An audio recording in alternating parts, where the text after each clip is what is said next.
आज शरद पूर्णिमा का चंद्रमा जैसी उदित हुआ, भगवान ने टेर बजाई और उस टेर को सुनकर के सब गोपियां अपने अपने घर को छोड़ करके रास भूमि में आ गई। कल हम जब वेणुगोपाल जी का दर्शन करने गए तो वहां हमने एक भाव सुनाया था, बहुत ध्यान से सुनिएगा। वंशी, मुरली और वेणु, ये तीन नाम हैं। है तो वो मुरली ही, लेकिन कभी उसको वंशी कहा जाता है, कभी उसको मुरली कहा जाता है, कभी उसको वेणु कहा जाता है। बहुत ध्यान से सुनो।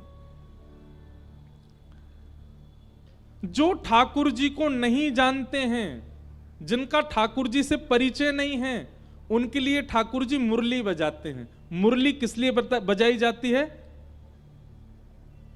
अपनी ओर उसको आकृष्ट करने के लिए, अपनी ओर उसको खींचने के लिए।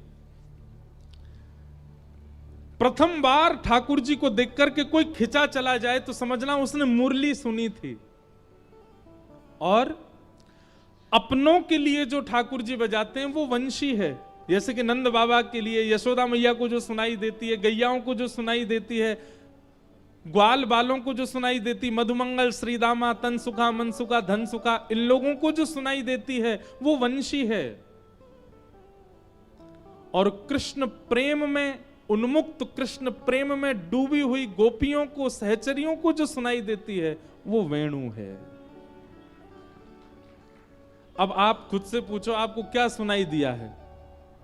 मुरली, वंशी की वेणु? मुरली सुनाई दी होगी तो ठाकुर जी आपको परमात्मा के रूप में दिखते होंगे।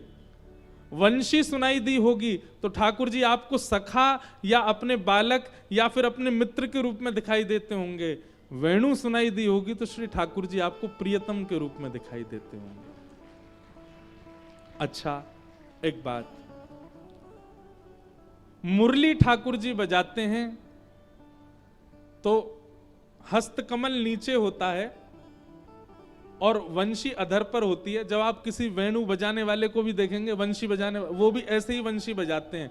यहां पर अधर पर मुरली और हस्तकमल नीचे और थोड़ा सा सर झुका हुआ, तब वंशी बजती है, उसको कहते हैं मुरली। लेकिन समकक्ष बिल्कुल अधर के सामने ही अधर हस्तकमल हो और ठाकुर जी बजा रहे हैं, वो है वंशी। लेकिन दोनों हस्तकमल ऊपर हो और मुखमंडल किशोरी जी की तरफ झुका हुआ हो और ठाकुर जी जब बजा रहे हो, वो है वेणु। वेणु, मुरली और वंशी। ब्रज गोपियों को बुलाने के लिए, जो ठाकुर जी से प्रेम करते, उनको बुलाने के लिए ठाकुर जी वेणु बजाते,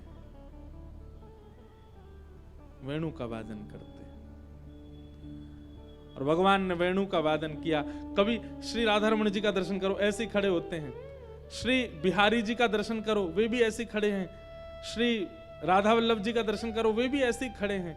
पर किसी दिन अनुभव ऐसा हो कि ठाकुर जी की भ्रगुटी थोड़ी सी श्री जी की ओर झुकी हुई है और भुजा ऊपर है, बस उसी दिन समझ जाना हमारा भजन लग गया और ठाकुर जी अब वेणु वादन कर रहे हैं, वेणु वाद्य की मुद्रा में दिखाई दे रहे हैं। ये कोई मनगणंत बातें नहीं है, ये ब्रज का भाव है। कभी जाकर के श्री राधारमण जी के हस्तकमलों को, बिहारी जी के हस्तकमलों को, राधारमण जी के हस्तकमलों को गौर से देखिएगा। सबको तो वो समी दिखें, पर आपको नेक उठे हुए दिखें तो समझ जाइए अब वेणु बज रही है हमारे लिए, अब वेणु का वादन कर रहे हैं। ठाकुर जी ने वेणु का वादन किया।